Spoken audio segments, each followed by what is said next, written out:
사직서를 했어요. 저 이직하겠습니다 했어요. 이 회사는 어디가 불편해질까?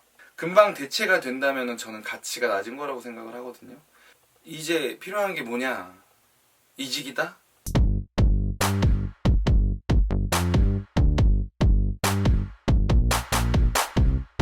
오늘은 매번 이제 입사 초기에 그리고 입사를 준비하는 사람들을 위해서 항상 이야기를 준비했었는데, 오늘은 3년에서 5년 차 정도 되는 주임에서 대리급 분들한테 정말 중요한 이야기를 해드릴 거예요.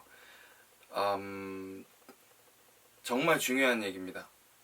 이거를 저도 이 10년 하다 보니까 그땐 몰랐는데 그때 알았으면 참 좋았겠다 라는 생각이 들더라고요.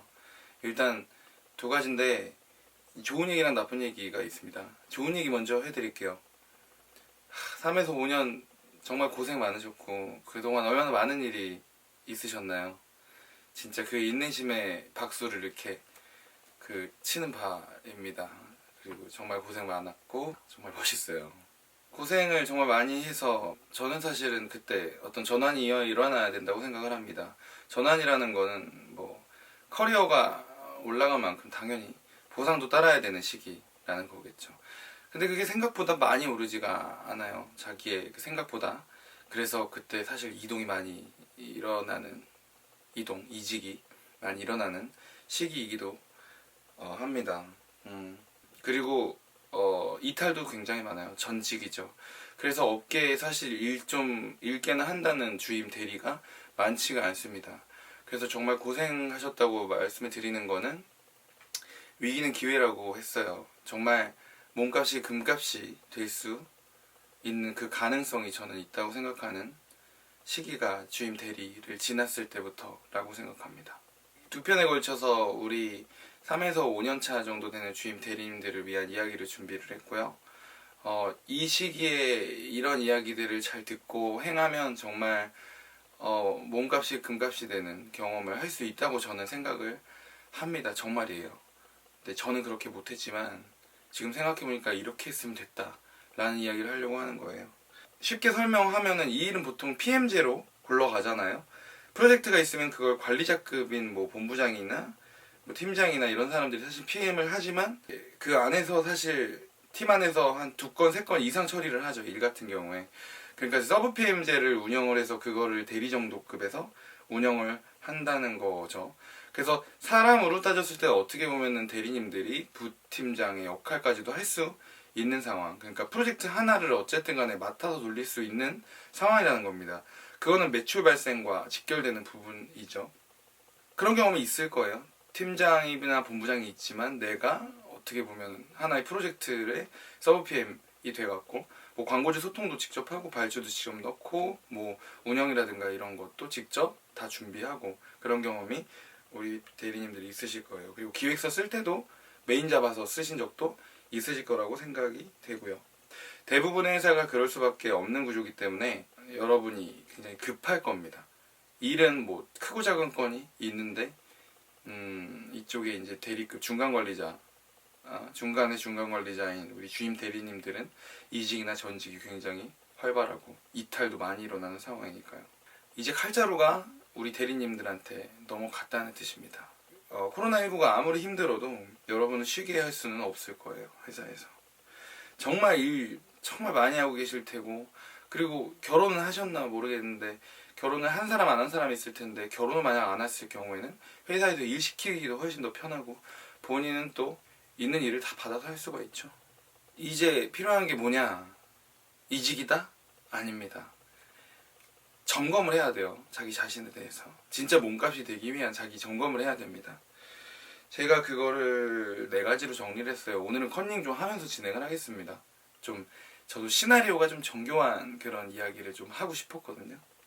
첫 번째입니다. 나는 정말로 어떤 일이든, 업무에서 어떤 일이든 다 할 수가 있는가? 이건 언어는 별도라고 하겠습니다. 외국어는 별도요. 뭐 등록, 수송, 참가자 관리, 그리고 홍보, 연사 관리, 연출, 시스템 발주, 시금, 숙박, 부대 행사, 만찬 등등등. 그리고 이걸 다 할 수 있느냐? 그리고 이 모든 업무를 광고주랑 직접 소통을 하면서 처리할 수가, 일을 진행시켜 나갈 수가 있는지. 그리고 이 건건별로 기획하고 그리고 광고주를 설득해서 그리고 예산 협의와 컨펌을 받아낼 수 있는지에 대한 여부입니다. 다 일을 해봤다는 한 5년차 정도면은 이게 가능해야 된다고 저는 생각이 들고요.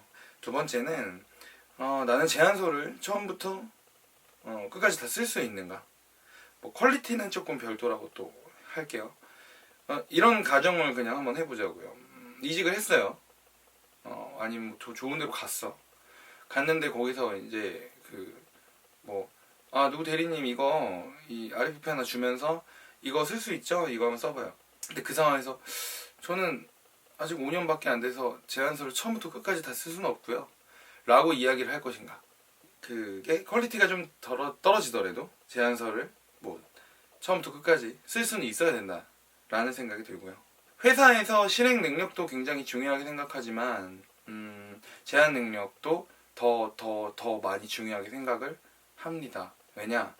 실행 잘하는 사람은 좀 있는데 기획까지 잘하는 사람은 많지는 않기 때문이에요. 세 번째 점검 사항입니다. 나는 업무든 제안서든 후배들에게 일을 시키고 교정해주고 컨펌해줄 정도가 되는가. 이거는 인성에 대한 영역이 반드시 포함되어야 되는 체크리스트입니다. 후배들에게 일을 시키는 과정에는 정말 많은 게 포함되어 있습니다. 일단 그 업무 다 알아야 되니까 다 알고 아니까 시켜야 되는 거죠. 그러니까 업무력이 있어야 되고 누가 뭘 잘하는지 알면서 적절하게 일을 배분해야 되는 게 바로 저는 관리 능력이라고 생각을 합니다. 그리고 그걸 받아서 교정하고 컨펌할 수 있는 소통 능력이랑 자료를 보는 그 높은 관점이 좀 필요하죠. 일 받아서 하는 것보다 사실은 일 뿌리는 게, 일을 배분하는 게 더 어려운 일이거든요. 이런 게 이제 가능하냐, 이것도 중요한 부분인 것 같아요. 그리고 대박의 네 번째입니다. 제가 항상 얘기할 때 이렇게 숫자로 얘기를 하는데 이건 제가 제안서 하도 많이 쓰다 보니까 버릇이 돼서 그런 건데 정리하는 도움이 좀 되지 않나요? 모르겠어요. 그리고 항상 저는 네 번째 가장 강력한 무기를 숨겨두는데 어떤 분은 이러면 안 된다고 하셨어요. 첫 번째로 끌어내야지. 어쨌든 간에 네 번째가 저는 제일 중요하다고 생각합니다. 대리 몸값, 금값을 만들기 위한 체크리스트 마지막은 그 지금 몸담고 있는 조직에서 당신이 아니면 안 되는 이유가 한 가지라도 있는가 라는 거예요. 최소한 한 가지 이상 나 아니면 안 되는 이유가 있는가에 대한 부분입니다. 저는 이게 제일 중요하다고 생각을 하거든요. 이런 가정을 한번 해보자고요.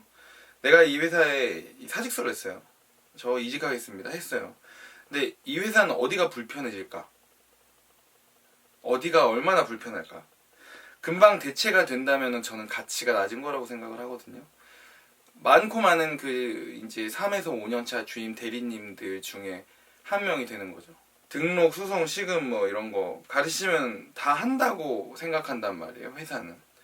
금방 배워서는 당신만큼 퀄리티를 뽑을 수 없는 일이 최소한 한 가지 이상 있는가라는 거예요. 예를 들어볼게요. 영상 편집이 가능한 대리님, 준프로급 사진 촬영이 가능한 대리, PPT 말고도 키노트나 프레즈를 다룰 줄 아는 대리, 작사 작곡이 가능한 대리, 뭐 디자인 툴을 어느 정도 다룰 줄 아는 대리, 그리고 아래 한글을 뭐 어느 시청의 주무관님보다도 잘하는 대리, SNS 팔로워가 인플루언서급, 준 인플루언서급은 되는 대리. 이 대리라는 거는 그 정도의 업무력도 갖춘 상태에서 이것까지 갖춘 상황을 얘기하는 거예요. 저는 대단하다고 생각 안 하는 게 분명히 있어요. 하나씩 가진 능력, 하나에서 두 개씩 있거든요. 그 업무의 별도의 그런 능력들이. 그게 회사에 불편함을 주는 여러분의 무기가 될 수 있다는 얘기예요. 꼭 본업과 관련이지 않아도 돼요, 사실은. 뭐 신입이랑 인턴을 그 누구보다 잘 챙기는 대리라든가, 뭐 회식 때 진짜 누구보다 잘 노는 대리라든가, 뭐 업계 최고로 회식 때 잘 논다든가, 맛집을 정말 잘하는 그 대리라든가, 이런 것도 하나의 무기가 될 수가 있습니다. 저는 그렇게 생각해요. 네 가지 다 말씀을 드렸는데 이 네 가지 중에서 마지막 거에 제일 귀를 기울여 주셨으면 합니다. 우리 대리님들의 가치는 대리님들이 없을 때 그 회사가 감수해야 되는 불편함이라고 저는 생각을 합니다. 그 불편함을 감수하기 싫다면은 어떤 보상을 좀 더 해서 그 대리님을 그 회사에서 묶어두겠죠. 그게 가치라는 거예요. 누굴 데려와서 그 능력을 뽑아내기가 너무 힘들고 그 가지고 있는 능력, 기본 능력 플러스 여러분만 갖고 있는 회사를 너무 불편하게 있었다 없으니까 불편하게 만드는 능력 이야기하는 거예요. 저는 그때 만든 그 하나의 무기, 그 회사를 내가 없으면 불편하게 만드는 무기가 지금 가지고 나중에 과장, 팀장까지 쭉 이어지는 거라고 생각을 합니다.